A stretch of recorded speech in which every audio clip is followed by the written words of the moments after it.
नमस्कार, मेरा नाम रुपेश। मुद्दे की बात में कुछ दिन पहले हमने बात की थी सहरसा जिले की। उस सहरसा जिले में हमने एक फ्लाईओवर यानी ओवरब्रिज की बात की थी। वो रेलवे फाटक बिल्कुल शहर के बीचों बीच गुजरता है। वहाँ की कई सारी समस्याएं हैं।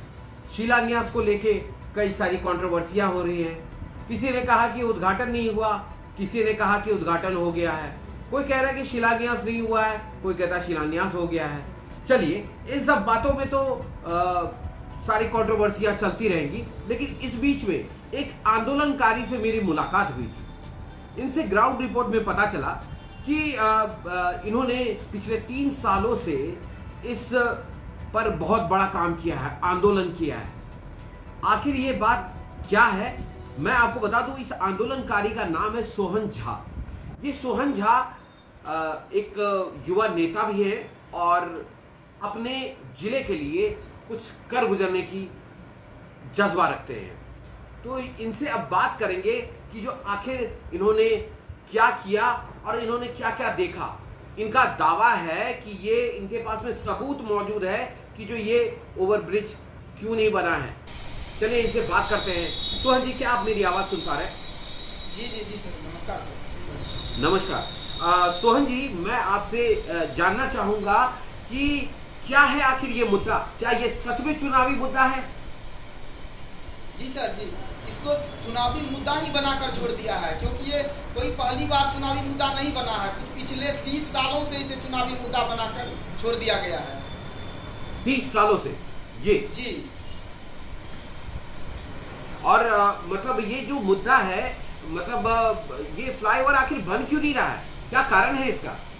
जी सर, इसे यहाँ के जितने भी नेता हैं, सब में आपस में जो श्रेय लेने का होड़ लगा हुआ है। हर नेता वो चाहते हैं कि इसका श्रेय मुझे मिले और दूसरा नेता चाहते हैं कि ये इसका श्रेय मुझे मिले, क्योंकि सहरसा जिला से बड़े से बड़े नेता उभर कर आगे तक बढ़े हैं, लेकिन सहरसा जिला में एक ओवरब्रिज आज तक नहीं बनवा सके, सिर्फ श्रेय लेने के होड़ में। और इस ओवरब्रिज नहीं बनने के कारण सहरसा में बहुत बड़ी समस्या है, जाम की समस्या। पूरा शहर जाम से त्रस्त रहता है। ये जाम की समस्या के बारे में मैं आपको बताना चाहूँगा।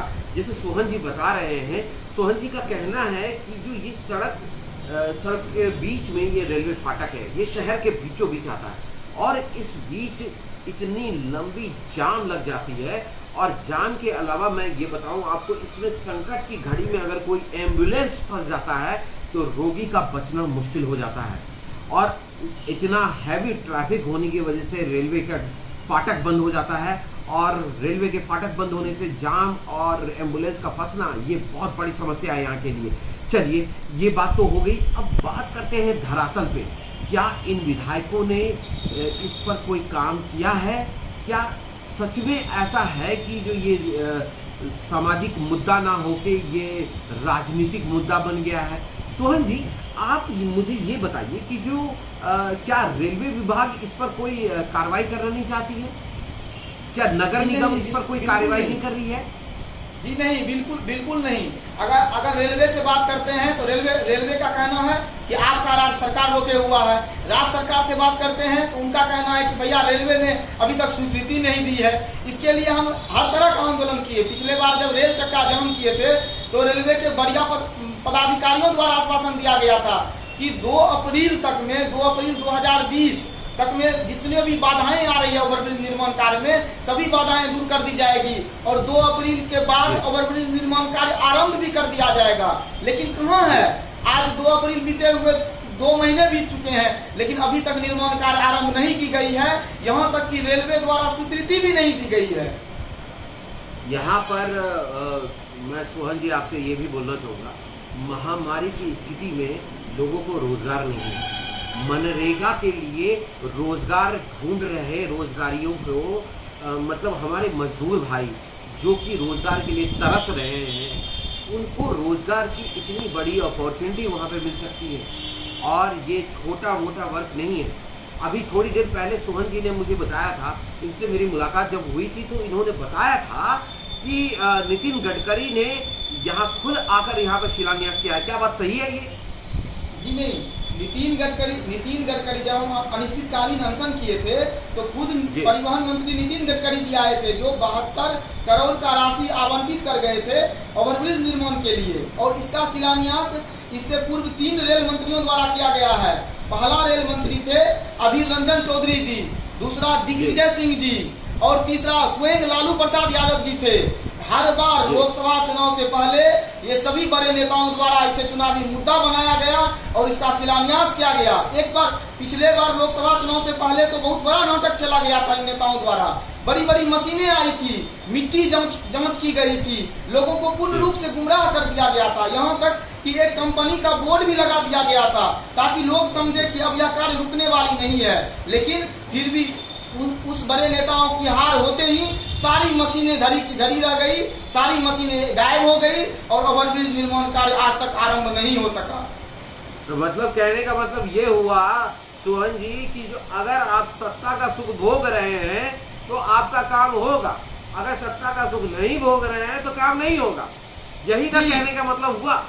मतलब जी बिल्कुल, मैं ये जानना चाहता हूँ आखिर ये फ्लाईओवर जो है, ये फ्लाईओवर बन क्यों नहीं रहा है? क्या वहाँ पे कोई कमर्शियल बातें हैं जिसकी वजह से ये फ्लाईओवर नहीं बन रहा है, या फिर कोई ऐसा कारण है कि जिसकी वजह से वहाँ पे बहुत सारा उगाही होता हो, पैसे की उगाही होती हो? ऐसी कोई बात है क्या? बिल्कुल सर।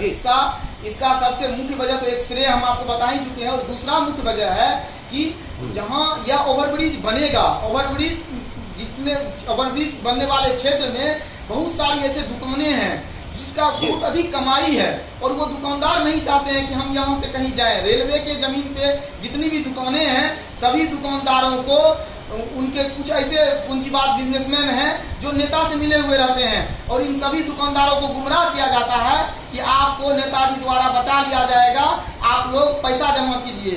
हर 6 महीने पर करोड़ों रुपया जमा होता है और यहाँ के प्रतिनिधियों को दिया जाता है, और वह प्रतिनिधि नीचे से लेकर ऊपर तक वो पैसे खिलाते हैं और ओवरब्रिज निर्माण कार्य को रोके हुए रहते हैं।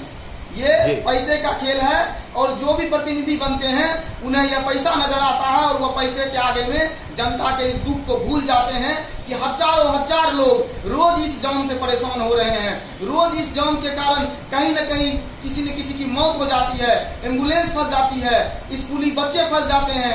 शहर 2 भागों में बटा हुआ है। यहाँ पे अगर पटरी के उस साइड अगर कहीं घटनाएं हो जाती है और सदर थाना में कॉल जाता है तो इस थाना के पुलिस पटरी के उस पर नहीं जा सकता है समय पर, जिसके कारण कि अपराधी अपने मंसूबे में कामयाब हो जाता है और वो घटना को अंजाम देकर भाग तक जाता है, क्योंकि बीच में एक महाजाम है, शहर के बीचों बीच महाजाम है। लेकिन उस पैसे के आगे में नेता लोग जनता की समस्या को देखने के लिए तैयार नहीं है। जी, अभी आप सुन रहे थे, सोहन जी ने ये बात बताई है। सोहन झा ये एक युवा नेता है और अपने जिले के लिए सोचते हैं, कुछ सोचते हुए इन्होंने ये सारी बातें कही और कई सारे आरोप लगाए कि लाखों करोड़ों रुपए की उगाही 6 महीने के अंदर होती है। यहाँ पर जितनी भी दुकानदार हैं वो लोग वहाँ से हटने को तैयार नहीं है, और कमीशन के तौर पर नेताजी, विधायक इन लोगों के पास में पैसे पहुँचवा देते हैं। और इन सब वजहों की वजह की, ये सारी कारणों की वजह से यहाँ पर फ्लाईओवर नहीं बन पा रहा है, और नगर निगम और इनके बीच में, रेलवे के बीच में क्या कारण है, इसके बीच में क्या सामंजस्य है, वो आपके सामने अभी सोहन जी ने रख दिया है। सोहन जी धन्यवाद, आपने बहुत अच्छा और बहुत सारी बातों पे प्रकाश डाला। Thank you so much. Thank you जी नमस्कार।